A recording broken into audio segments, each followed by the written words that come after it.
Hello students, good morning to all of you. Okay students, so कल के lecture में हमने सिंपल प्रेजेंट टेंस के पॉजिटिव सेंटेंस के बारे में सीखा था और मैं आशा करता हूं कि आप सभी को वो लेक्चर कंप्लीट समझ में आया होगा। ओके स्टूडेंट्स, सो आज हम अपने सेंटेंस को आगे बढ़ाते हैं। ओके स्टूडेंट्स, सो आज हम नेगेटिव सेंटेंस के बारे में सीखने जा रहे हैं। सो आप देख सकते हैं कि नेगेटिव सेंटेंस को हिंदी में नकारात्मक वाक्य कहा जाता है। अब आपके माइंड में एक सवाल आ रहा होगा कि सर नकारात्मक वाक्य किसे कहते हैं। सो फ्रेंड्स, ये तो बिल्कुल सिंपल क्वेश्चन है। अगर आप प्राइमरी लेवल के किसी स्टूडेंट्स को भी ये सवाल पूछते हैं कि सर नकारात्मक वाक्य किसे कहते हैं, तो वो भी बता देगा। सिर्फ एक ही इसमें चेंज होता है और वो चेंज क्या है फ्रेंड्स, इसमें हमें इंग्लिश की बात करें तो नॉट यूज करना पड़ता है और अगर हिंदी में बात किया जाए तो नहीं शब्द का जिक्र किया जाता है। ओके स्टूडेंट्स, सो नकारात्मक वाक्य किसे कहते हैं वो तो आप सभी को पता चल गया है। अब हम देखते हैं फ्रेंड्स इस सेंटेंस की वाक्य रचना की ओर। ओके, वाक्य रचना यहाँ पर दी गई है, आइए देखते हैं। सो वाक्य रचना क्या है स्टूडेंट्स, सब्जेक्ट प्लस डू या does plus not plus V1 plus object plus extra word. Okay, so यहाँ पर मैंने हिंदी में भी दिया गया है जिससे हिंदी मीडियम के बच्चों को भी इसे सीखने में आसानी हो। सो हिंदी में तो कल के लेक्चर में भी आपको समझ में आ ही गया होगा। फिर से एक बार मैं रिपीट करना चाहता हूं कि सब्जेक्ट को कर्ता कहते हैं, देन डू या डज। अब आपके माइंड में सवाल आ रहा होगा कि सर ये डू या डज क्या है। सो मैं आपको बताना चाहता हूं कि डू एंड डज ये हेल्पिंग वर्ब है। हेल्पिंग वर्ब को हिंदी में सहायक क्रिया कहते हैं। ओके, कभी भी हम नेगेटिव सेंटेंस में नॉट अकेले यूज नहीं करते हैं। एक्चुअली मैं आपको बताना चाहता हूं कि नॉट जो वर्ड है वो हेल्पिंग वर्ब के साथ में आता है। सो सिंपल प्रेजेंट टेंस की बात करें तो यहाँ पर हेल्पिंग वर्ब के रूप में डू या डज आता है और उसके साथ में हमने नॉट यूज किया है। ओके स्टूडेंट्स, आगे देखते हैं। V1 मीन्स क्रिया का first form, then object means कर्म, alright. Then E means extra word, उससे पूरा पढ़ा जाता है और हिंदी में बात करें तो उसे अन्य शब्द कहते हैं। ओके, सो इतना तो आप सभी को समझ में आया होगा। अब हम देखते हैं इसके कुछ एग्जाम्पल की ओर। ओके, सो यहाँ पर एक एग्जाम्पल मैंने दिया है। ओके, 1 मिनट, पहले एग्जाम्पल को समझने के पहले हम एक काम करते हैं।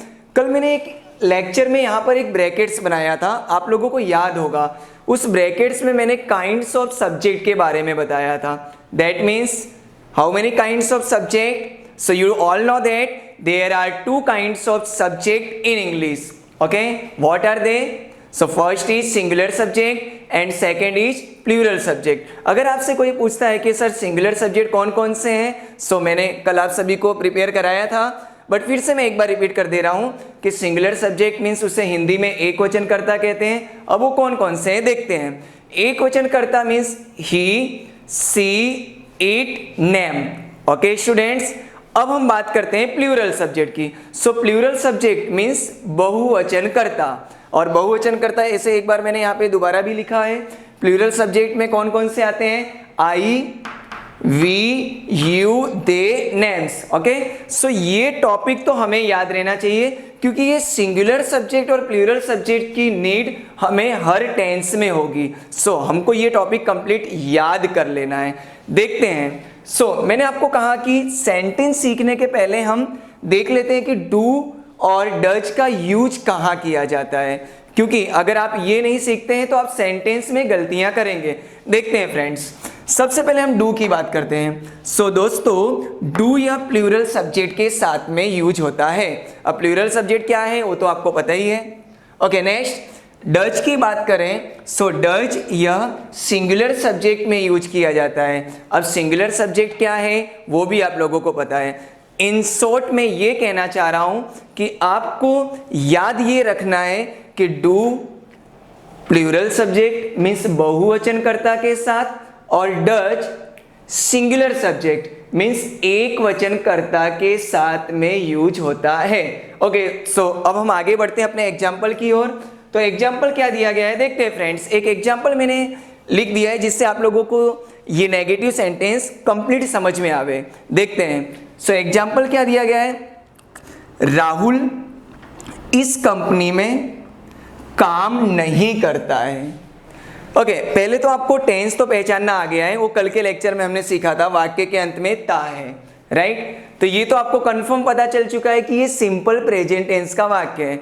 बट दोस्तों अभी हम ट्रांसलेशन सीख रहे हैं, और ट्रांसलेशन सीखने के लिए हमें उस टेंस की वाक्य रचना आना बहुत जरूरी है, क्योंकि अगर आपको वाक्य रचना नहीं आएगी तो आप उसे ट्रांसलेट नहीं कर पाएंगे।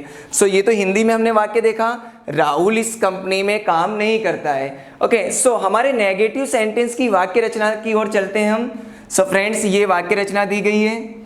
पहले क्या आता है, कर्ता, फिर क्या आता है, डू या does, helping verb, then not, then V1, then object, then extra word. Okay, so देखते हैं। सबसे पहले हमें यह पहचानना है कि इस वाक्य में सब्जेक्ट क्या है। ओके, सब्जेक्ट यहां पे राहुल दिया गया है। सो राहुल। ओके, अब राहुल, आप मुझे बताइए कि राहुल एक वचन करता है कि फिर बहुवचन। ओके, अगर मैं आपसे ये क्वेश्चन पूछ रहा हूं कि राहुल एक वचन करता है कि बहुवचन, सो सिंपल सा आप आंसर यही देंगे कि सर ये एक वचन करता है। क्यों?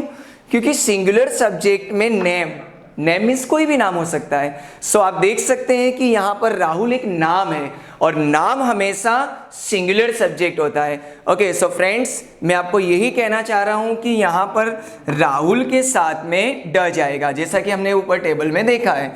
सो हमारा सेंटेंस बनेगा राहुल डज नॉट। अब हम बात करते हैं क्रिया।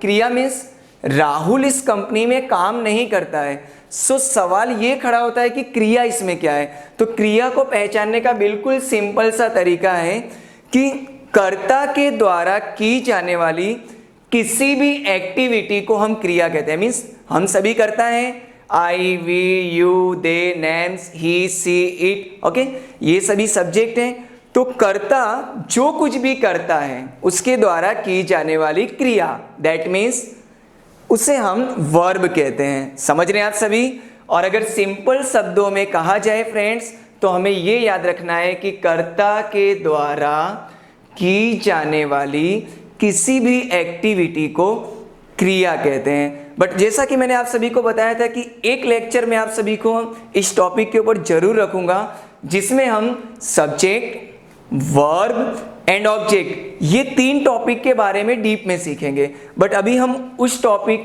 के बारे में डीप में चर्चा नहीं कर सकते हैं, क्योंकि अभी हमारा टॉपिक ये नेगेटिव सेंटेंस चल रहा है। सो हम अपने टॉपिक को पकड़ कर रखेंगे। ओके, सो देखते हैं यहां पर क्रिया क्या है, काम नहीं करता है। समझ रहे हैं आप सभी? सो राहुल डज नॉट वर्क। काम करने को फ्रेंड्स इंग्लिश में वर्क कहते हैं, राइट। फॉर एग्जाम्पल, जैसे कि आपने कहा कि भाई मैं इस काम को कर रहा हूं, I am doing this work. Okay, so यहां पर हमारा सेंटेंस तैयार होता है, राहुल डज नॉट वर्क। अब यहां पर आप देख सकते हैं in this company. So in this company ये क्या है? ओके, सो आपके माइंड में सवाल आ रहा होगा कि सर सब्जेक्ट आ गया, हेल्पिंग वर्ब आ गया, नॉट आपने यूज कर लिया, और आपने वर्ब भी यूज कर लिया, बट सर ये in this company, what is this, ये क्या है? सो फ्रेंड्स, मैं आपको बताना चाहता हूं कि इन दिस कंपनी आप देख सकते हैं सेंटेंस पैटर्न में ई मीन्स एक्स्ट्रा वर्ड दिया गया है। सो इन दिस कंपनी यह एक स्थान दर्शक शब्द है, मतलब कंपनी में, तो कंपनी मतलब एक प्लेस को बता रहा है। सो ये सभी एक्स्ट्रा वर्ड में आता है। सो मैं आपको क्या समझाना चाह रहा हूं आप समझ गए होंगे। सो ये इन दिस कंपनी क्या है, एक्स्ट्रा वर्ड। ओके स्टूडेंट्स, सो यहां पर हमारा ये सेंटेंस कंप्लीट होता है। मैं आशा करता हूं कि आप लोगों को ये लेक्चर कंप्लीट समझ में आया होगा। ओके, लेकिन मैं आपको एक बार फिर से रिपीट करना चाहता हूं कि ये मैंने आपको सेंटेंस पैटर्न बताया है और ये एक सेंटेंस एग्जाम्पल के तौर पे बताया है। बट फ्रेंड्स, अगर आपको टेंस को काफ़ी अच्छे तरीके से सीखना है तो आपको अपने मन से भी कुछ सेंटेंस बनाकर उसकी प्रैक्टिस जरूर करनी होगी। ओके स्टूडेंट, सो अब हम अपना आज का लेक्चर यहाँ पर फिनिश करते हैं। Thank you so much.